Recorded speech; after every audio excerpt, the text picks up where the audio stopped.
Вот так выглядела 20-я школа Грозного 3 недели назад. Так она выглядит сегодня. Сейчас здесь наводят последние штрихи. В работе участвуют не только строители, но и преподавательский состав вместе с учениками. Школа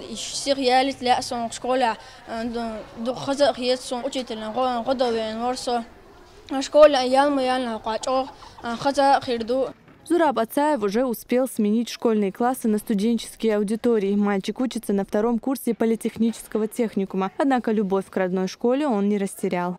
В школе школа,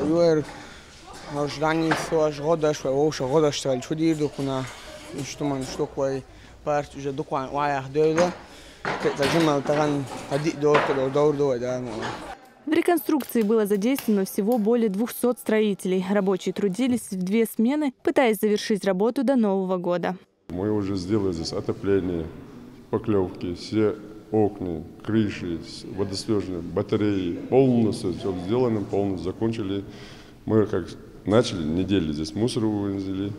И сегодня 25-й, как вы видите, уже все партии заносит, все уже закончили работу полностью.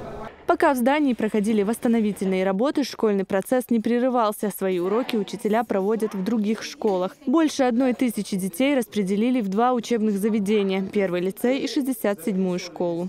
Я рада, что 67-я школа дала нам здесь учиться, но я очень скучаю по своей школе. Мы все очень любим свою школу и очень ждем, пока наша школа снова станет такой, какой была.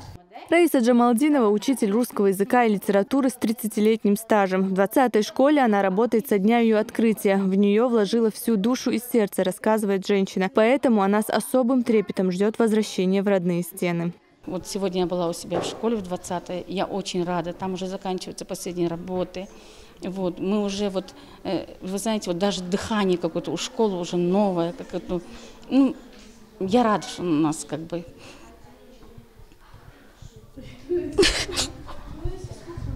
Вернуться в родные учебные классы дети смогут уже после новогодних праздников. Розана Цамаева, Адам Чекуев, Муслим Типаев и Тимур Саратов. Новости.